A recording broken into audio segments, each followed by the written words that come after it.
The city breathed haste and glass that morning when Ethan Mercer decided to disappear into himself to see who was beside him. The skyline cut across the sky like a row of luminous daggers, reflecting the pale gold of the sun on the windows of the Aurelia Hotel, where the most talked-about engagement gala of the season would take place that night. In the inside pocket of his coat, which would soon give way to a worn sweatshirt, he carried only an old folded card with the phrase his father repeated when money seemed to solve everything. "Wealth is what remains when you take away the scenery." That was the experiment. Ethan, the discreet heir to a technology and education conglomerate, had chosen to test not the beauty of Olivia Hart, his elegant fiancée, but the center of gravity of her heart. Marcus Lee, his friend since college, and the only accomplice in the plan, waited with a coffee on the corner of 5th and Lex. "Are you sure about this?" he asked, knowing he didn't need an answer. In a few minutes, the tailored suit would be exchanged for layers of simple clothing, a faded cap, and a thin blanket. His face, covered by a fake beard and theatrical grime applied by a film makeup artist, would take on the texture of someone who sleeps through seasons.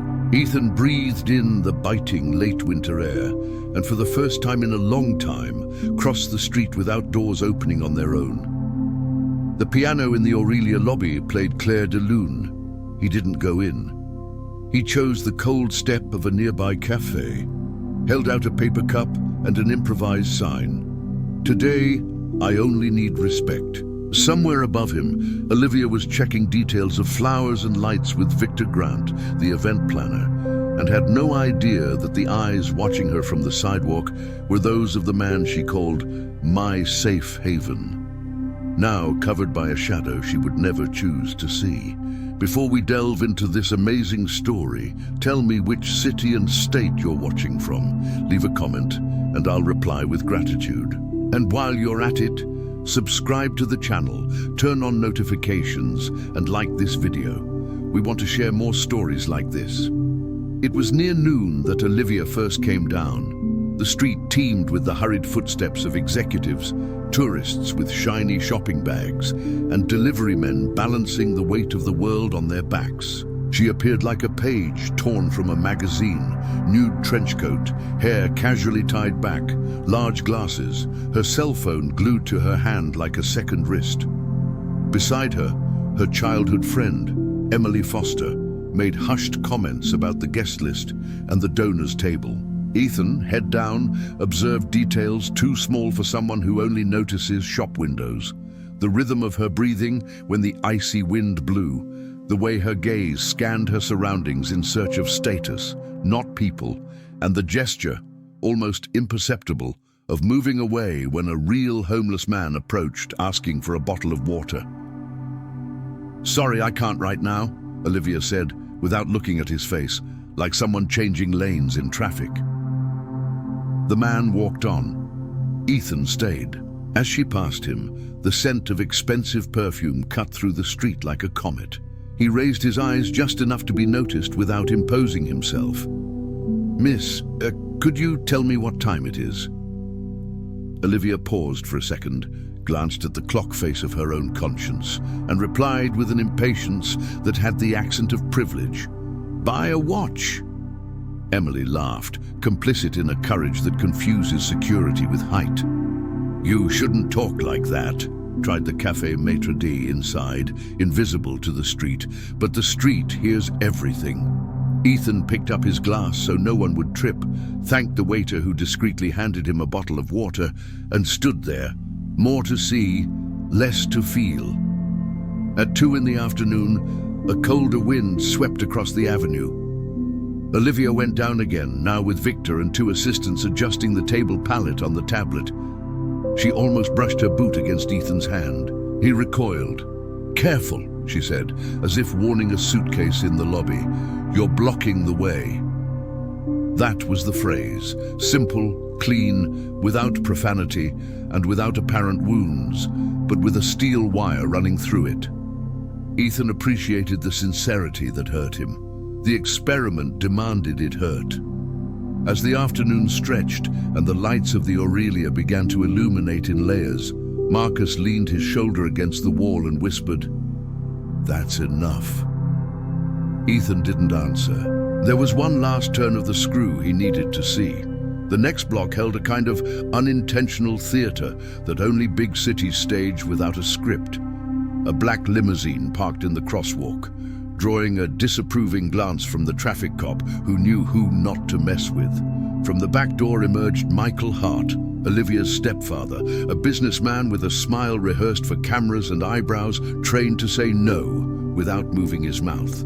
Beside him was Olivia's mother, Serena, a sharp beauty honed over decades of maintenance. They crossed the sidewalk as if pierced through water, and it was Serena who first noticed Ethan, still sitting on the step. "They're everywhere now," she commented, not exactly sadly. Olivia, upon seeing them, stiffened her posture and, in an impulse to make the world a cleaner place for those arriving, asked the hotel security guard, Collins, to organize the entrance. The verb was neutral, the intention not. Collins, a proper professional who could read the city by the smell of trouble, approached Ethan carefully. "My friend, let's get up, okay? It's going to get crowded here and people will get annoyed." Ethan stood up without a fight, without a word, without a scene. He wanted to thank him, but the character demanded silence. Michael, curious, glanced twice at that half-covered face and felt an inexplicable pang of familiarity, an echo of someone he greeted in the newspapers and at dinners. The echo died before finding a name. At the same minute, an elderly lady, one of the hotel chambermaids, Donna Rosa, came out with a small bag and offered Ethan a sandwich wrapped in a napkin. "Don't be shy, son. It's just food." Ethan took it, bowed his head with the respect that no diploma teaches, and, for the first time that day, allowed himself a sentence. "Thank you, Mom. You saved me." The old woman smiled. "We only save each other." Olivia saw the scene out of the corner of her eye and looked away, as if not wanting to ruin her makeup. Inside the lobby, she found Victor adjusting the projection screens, tasted a canapé, and corrected the golden tone of the arrangements. "I want white light with warm notes, nothing heavy yellow," she said. At another table, Emily approved the aligned glasses, choosing the height of the toast before knowing if there was a reason. The piano changed from Debussy to Gershwin. Marcus, across the street, traded his fake beard and dirt for a dark coat. The plan had an end time. "Shall we go?" "One more lap," Ethan insisted, and crossed the avenue with the blanket over his shoulders and the paper cup empty. Night, finally, arrived like a curtain. The main hall of the Aurelia seemed like a luxurious capsule where time behaved so well as not to tarnish the silver. Low chandeliers lined corridors of light. Arrangements of white peonies competed with the mirrored walls. A band with brass and strings rehearsed the pattern that would play when the bride and groom entered. To the side, a screen awaited photos of the couple, carefully selected to tell a story without cracks. Marcus led Ethan through a service entrance and took him to the suite reserved for him, where a minimal team awaited. The makeup artist who would remove the street signs, the tailor who would adjust the lapel one last time, and the Aurelia's housekeeper, Mrs. Rivera, who had known Ethan since his teenage years and treated him with the honesty that consultants lack. "You're pale, Ethan. Do you really want to do this?" he asked. "I want to find out if what she loves is my hand or what fits on it." 15 minutes later, the mirror reflected an impeccable man. Black tuxedo, Egyptian cotton shirt, perfectly symmetrical bow tie, shoes gleaming so brightly they reflected doubt. The fake beard was gone, the hair combed back, the gaze still warring. "Time," said Marcus. Downstairs, the master of ceremonies called the guests to the reception. Serena entered arm in arm with Michael. Calculated laughter, picture-perfect embraces. Emily, beautiful and boisterous, occupied the center of the circle as if she owned the dance floor. And then Olivia descended the marble stairs, an ivory dress, custom-designed, clean lines, a short train that promised movement, no flowers, only light. The room held its breath. The photographer took 3 steps back, calibrating focus and distance. She smiled. Ethan entered from the opposite side, coming from the art gallery. The band changed its tone. Their eyes met. For a second, Olivia frowned, as if recognizing a song with the lyrics changed. Then her smile returned, and she opened her arms. "You disappeared all day. Where were you?" Ethan, with the geometric calm of someone disassembling engines, replied, "On the street, where many people we don't see breathe." Olivia laughed awkwardly. Poetic. "Now let's go, we have people to greet." The screen projected the first photo. The couple on a Greek beach, the sea mirroring the dress. Words of welcome were spoken. Glasses were raised. The conductor pointed. The two climbed onto the small stage set up for the toast. And it was there, on that unyielding piece of wood, that the morning shadow returned and lingered between them. "Before the toast, I wanted to ask a question," Ethan said into the microphone, his deep voice resonating effortlessly. "Do you believe that love recognizes people by the scent of their perfume or by the smell of the street?" The room produced an hesitant laugh. Olivia squeezed his arm, a coded gesture that meant, "Don't spoil the night," he continued. "Earlier today, in front of the Aurelia, I was sitting on the step of a cafe, in sweatpants, unshaven, and a thin blanket. I was asking for respect." A hum of sweat swept through the room, like a short circuit of sweat. Emily's eyes widened. Serena gasped for air. Michael straightened up. Some people passed by. 2 offered water. A lady gave me a sandwich. A woman asked me to get out of the way. The words were light, the facts heavy. Olivia, with the hard smile of someone holding up a sugar castle, said to the microphone she didn't have in her hand, "You're kidding." Ethan pointed to the screen. Marcus, at the control desk, changed the slideshow. Instead of the kiss in Greece, a clear image emerged.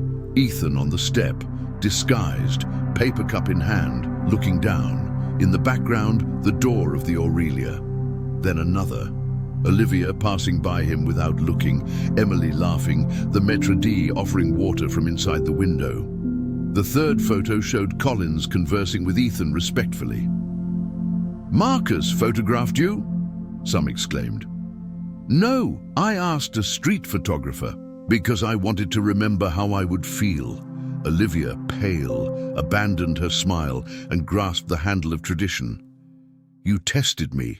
This is cruel." Ethan sighed, not relieved, only committed to his own courage. "I didn't need a test. I needed a mirror. And today I saw 2 Olivias, the one who dances with me on islands and the one who doesn't see the ground that supports her." The room divided like seas before moral estuaries. Emily tried to rescue her friend. "He's exposing you." Victor, impeccably attentive, cut the music. Serena sternly whispered, "Get down from there." For a few seconds, Michael saw in Ethan's eyes a boy asking permission to be a man. "I'm sorry if this humiliates you," Ethan said sincerely. "Real humiliation is what we inflict on those who have less than us when we think life has given us priority access." It was at that moment that Donna Rosa, the sandwich lady, appeared at the back of the room, stopping shyly at the door, her uniform impeccable and with the same smile that has brightened guests' days since the 90s. Marcus gestured for the security guard to let her in. Ethan waved to her gratefully and, in a move that ignored social norms, asked her to come upstairs. "This lady gave me food, and she didn't ask me what I had to offer in return." The microphone trembled in Donna Rosa's hands, but her voice came out firm, as if she didn't need the world. "I only gave bread to those who seemed hungry. The rest isn't my problem." The room, which until then had been whispering the fate of a wedding, found itself facing a story that can't be summed up in hashtags, that of an invisible woman reminding the elite of the basics. Olivia cried with silent anger, the most expensive tear of all, the one that doesn't buy back anything. "You want to punish me," she said. "I want to make sure I marry someone who sees people," Ethan replied without anger, but without backing down. Then there was one last effort to piece things together. Michael approached and asked to speak. "Ethan, what if we erase this and start again tomorrow?" It was the father trying to save the dance by snatching the record from the turntable before the final note. Ethan thanked him for the gesture and respectfully replied, "I don't need an audience to tell you, Olivia, I love you. But love that doesn't see the other diminishes the one who loves." The audience, perplexed, swallowed their own opinion. Emily took Olivia's hand. Serena turned on an invisible light of protection. Victor adjusted the focus on the couple as if filming a difficult landing. And Ethan did what only those who are truly in control of themselves can do. He returned the microphone and stepped off the stage. The decision didn't come with shouts. It came with silence. Ethan walked to the first row of tables, took an envelope from his inside pocket, and placed it before Olivia. "It's the letter I would write tomorrow, but you deserve to read it today. It's honest and without humiliation." On the envelope, 2 words: visible choices. He turned to Donna Rosa and, without theatrics, thanked her for the lesson. He turned to Collins, the security guard, and the café maître d', who had treated a stranger with respect. "Tomorrow morning, look for Marcus. I want to offer you a scholarship for your children in the Mercer education program. This is how you repay what is priceless." The room, having never learned to applaud what is right, kept its hands in its lap. Olivia opened the envelope with fingers that still trembled. 2 handwritten pages, firm handwriting without erasures. There, Ethan recounted the day from the cafe steps, recalling their first meeting, acknowledging the beautiful things she had given him and the courage she had lacked on that step. He asked her to choose, without haste, whether she wanted to be the woman who looks at the shine or the one who illuminates it. He promised not to turn her into the villain of any story, nor to use the episode for the social comedy of those who only feel good pointing the finger. He said that if she agreed to reconsider her own compass, he would be willing to row. If not, he would leave her free with the same respect he had asked for that morning. When Olivia finished reading, the entire room seemed suspended by an invisible thread. She took a deep breath, searched for words that wouldn't offend the mirror, and not finding them made the move that always saved those who don't want to fall. She clung to what she knew. I need time." "You have it," Ethan replied, "but we don't have a stage." And with that, he made the gesture that concludes an act without damaging the curtain. He greeted the guests, thanked them for their presence, and announced that the party would continue, not as an engagement celebration, but as a thank you dinner for all the Aurelia employees, from the waiters to the laundry staff. Serena almost protested. Victor, with the wisdom of those who build and dismantle dreams for a living, simply nodded and coordinated the transition. The following morning, the city was both the same and different. The discreet headlines in the society columns preferred the euphemism of reconfigured event, while beneath the headlines, real things were happening. Ethan called Marcus and redirected the budget for luxury party favors to the hotel's own emergency fund, guaranteeing paid leave for vulnerable employees. He sought out Donna Rosa and, in a corner of the cafeteria, asked what the staff's cheap and urgent dreams were. New glasses for the cook, who read recipes with her face glued to the paper, fixing the doorman's tooth, who avoided smiling in photos, a computer for the chambermaid's son, who had been accepted into design school. "It's for yesterday," said Ethan. No press release registered it. No photo deserved a feed. At noon, he got out of the car alone and sat on the same step as the cafe. No sweatshirt, no disguise, just a man looking at the sidewalk. The maitre d' brought water, the waiter a bread roll with toasted butter. Collins walked past and nodded in a greeting that said, "I saw." In the afternoon, Olivia appeared from across the avenue wearing a simple coat and her hair loosely tied back. She sat down beside him on the step without touching him. "I read your letter again." "I read the street again," he replied. "I mistreated a stranger and treated myself too well," she said without pretense. "You treated it the way the city teaches. I also mistreat the world sometimes, only with gloves. The difference between us yesterday was that I let myself be seen." Olivia stared at the traffic. "I don't know who I was that morning. I know I don't want to be anymore." The silence between them didn't hurt.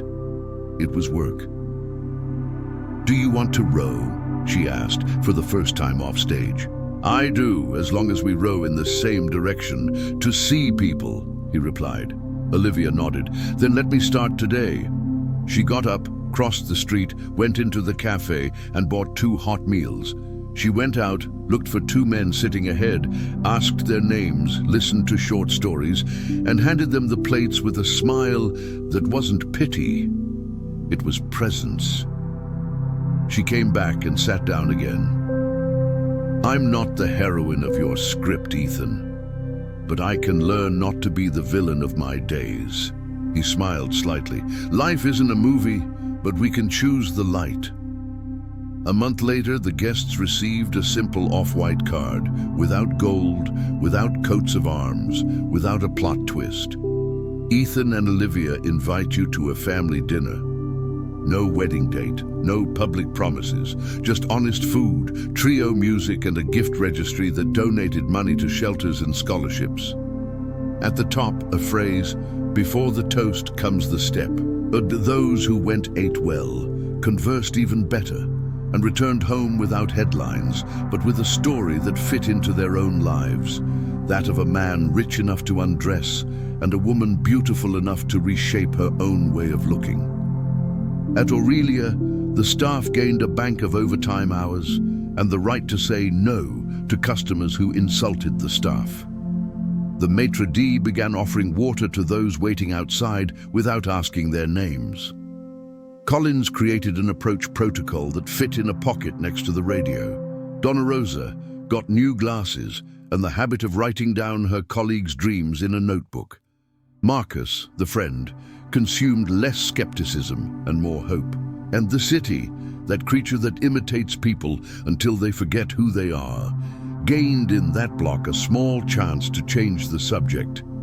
It didn't have a happy ending like in a movie, but it had something better, a dignified beginning, one that doesn't fit into a caption. And if anyone there still mumbled in another context, the old phrase, "Swipe the card if it's really yours," the answer came without anger, only with work. Today we pass on respect. The receipt is in the way the city breathes.